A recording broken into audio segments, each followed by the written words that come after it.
The storm had swallowed the entire city by nightfall. Streets were flooded, power lines down, and the emergency shelters were overflowing.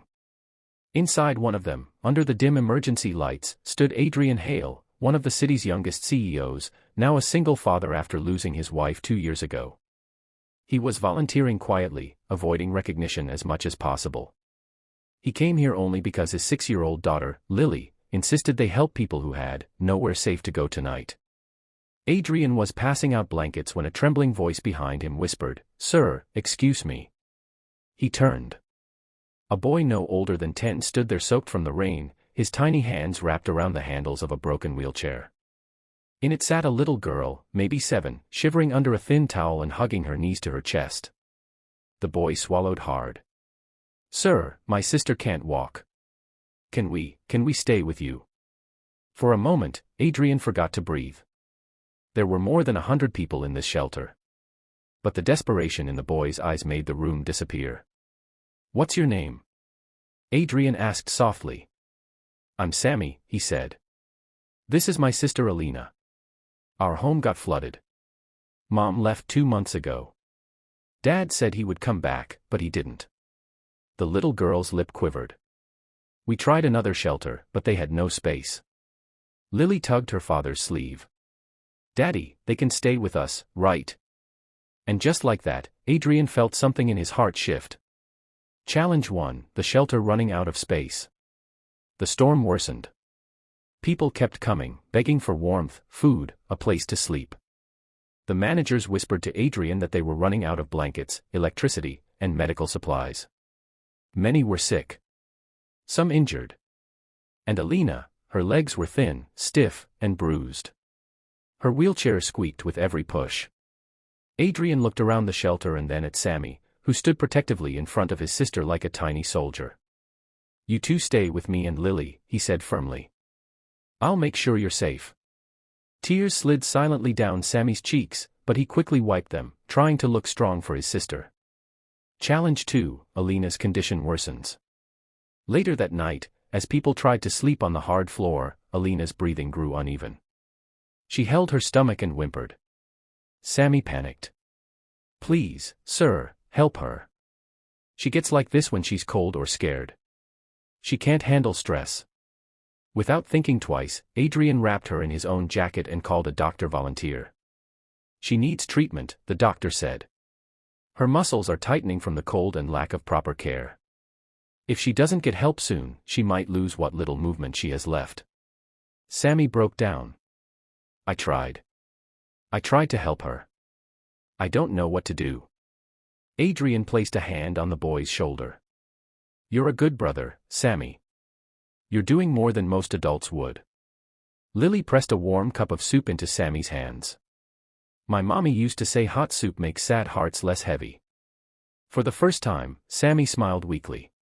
Challenge 3, Adrian's past returns. As he helped the children, memories of his wife rushed back. She used to volunteer at shelters. She believed kindness changed fate. Adrian had buried himself in work since she died. He became distant, cold, focused only on business. But watching Sammy and Alina, children abandoned, fighting alone, he felt the numbness inside him melting. Maybe this storm wasn't just a disaster. Maybe it was a wake-up call. A new bond forms. By morning, the storm had calmed, but the shelter remained crowded and tense. Adrian made a decision. He approached Sammy. "I'm taking you and your sister to my home. I have space. I have medical connections. You don't need to suffer here." Sammy stared in disbelief. "You mean, live with you?" "For now, until we figure out something safe and stable." Sammy turned to his sister. "Alina, did you hear? We're not alone anymore." The little girl's eyes filled with tears. "Can Lily be my friend?" Lily hugged her. "Of course." Challenge 4, the world judges Adrian. When the media discovered that Adrian Hale, the Billionaire CEO, had taken street children into his home, the backlash was immediate. Is he trying to fix his PR image? Why those children? What is he hiding? Board members questioned him. Investors doubted him. He faced pressure from every direction. But Adrian didn't care. Every evening he pushed Alina's wheelchair himself around the garden.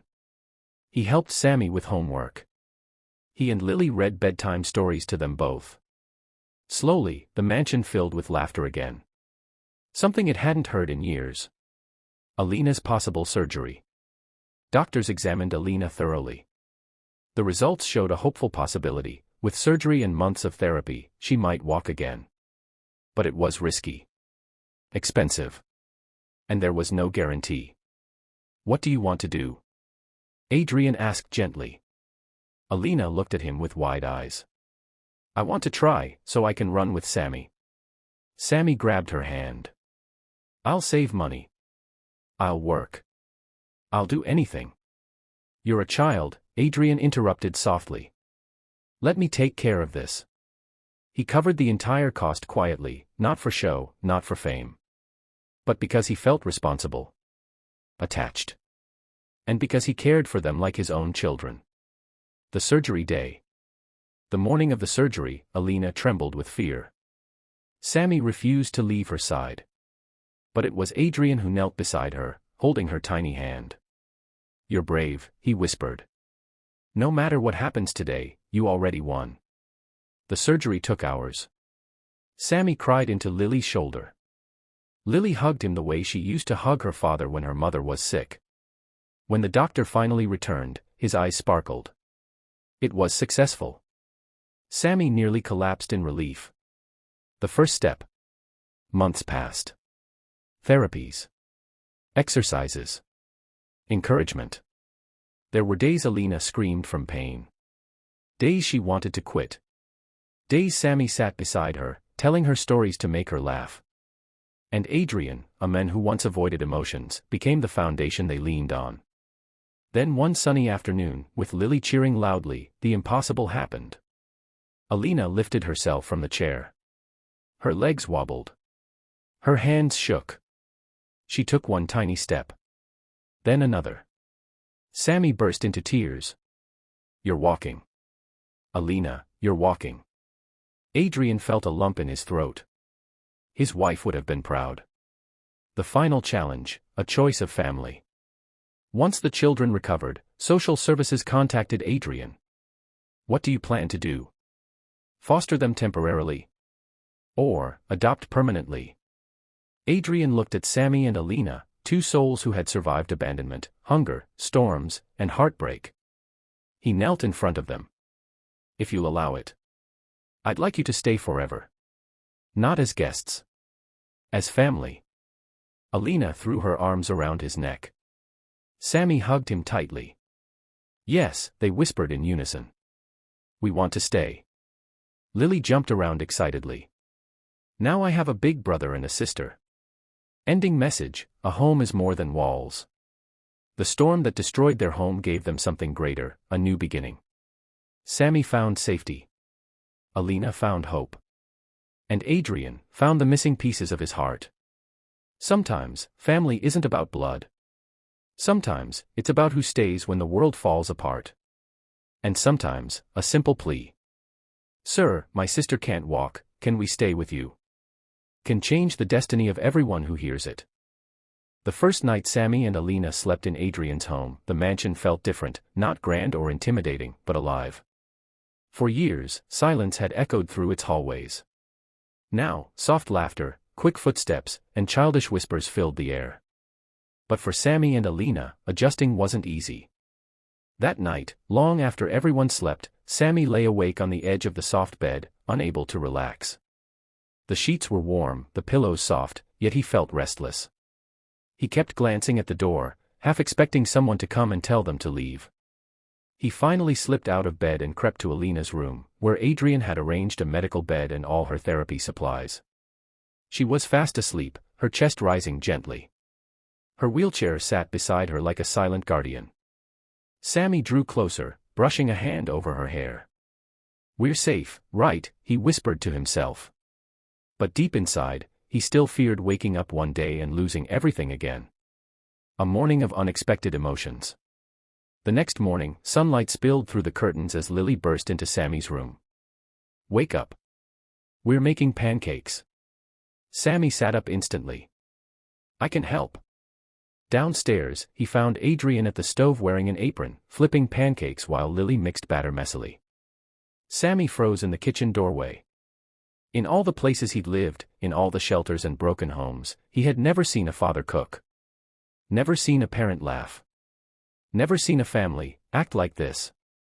Come on, Adrian said warmly. Everyone helps. Even the CEO. Lily giggled. But Daddy burns half of them. Adrian playfully flicked a piece of flour at her. Not true. Sammy stood there, unsure if he should laugh, smile, or step back. But then Adrian placed a spatula in his hand. You're part of the team now. It was such a simple sentence. Yet it broke something open in Sammy's heart. He felt seen. Included.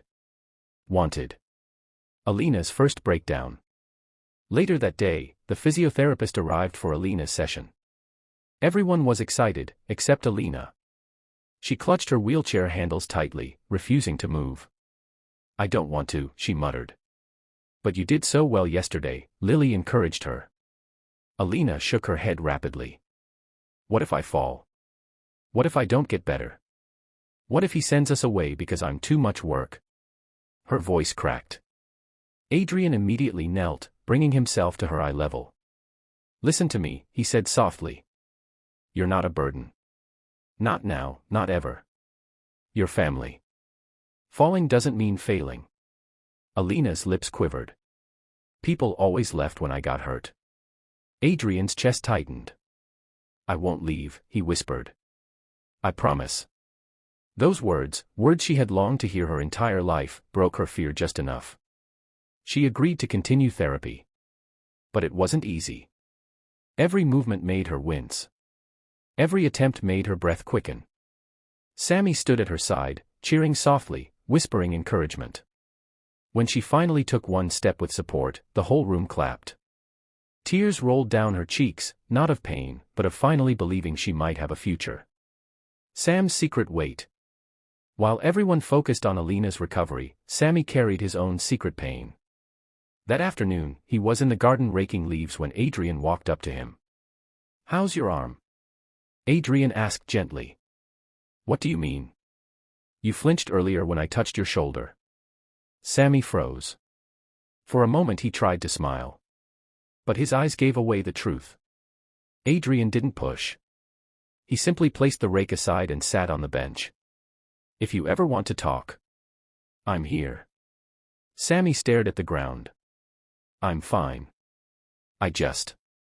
I don't like sudden touches. He thought that was enough. But something inside him cracked open, and words he'd buried began spilling out. Some people before, they weren't nice. I'm scared I'll mess up and you'll change your mind about us. Adrian closed his eyes briefly, calming the ache in his heart. Nothing you say or do will make me change my mind. Sammy, you're a child, your job isn't to be perfect. It's just to be you. Sammy looked up slowly, searching Adrian's face as if trying to confirm the truth. And for the first time, he believed it. A tough night for Adrian. That night, after putting the children to bed, Adrian stood alone in the hallway staring at the family portrait that hung on the wall, himself, Lily, and his late wife. He whispered, Am I doing the right thing? Am I giving them hope I can keep? Grief washed over him, but it was different this time, less sharp, less lonely. His wife had always said, You don't choose family. Family chooses you. And tonight, he felt chosen again. Alina's small victory. The next morning, Alina surprised them all. She stood from her wheelchair without being asked. Her knees shook. Her breath trembled. But she stood. Lily screamed in excitement. You're doing it. Sammy ran to her, holding her hand gently. One step, try one step. Slowly, carefully, Alina shifted her foot forward. Just one tiny step. But to them, it was a miracle. Adrian clapped his hand over his mouth as his eyes filled with tears. You did it, he whispered. You really did it. Alina smiled, a bright, hopeful smile that lit up the entire room. The strangers at the gate. But just when life seemed to be settling into peace. Just when hope began to bloom. A black car pulled up outside the mansion. Two stern-looking officers stepped out, followed by a woman in formal clothing. She held a clipboard filled with documents and wore an expression that suggested she already didn't approve of something. The guard called Adrian urgently. "Sir, social services is here." Adrian felt his stomach drop. Why now? Were they here to inspect? Or worse? Were they here to take the children back? Sammy and Alina, who had just found safety, just found love, just found family. Adrian's jaw tightened. He walked toward the front door with determination. One thought echoed in his mind. No one is taking them away. Not while I'm still breathing.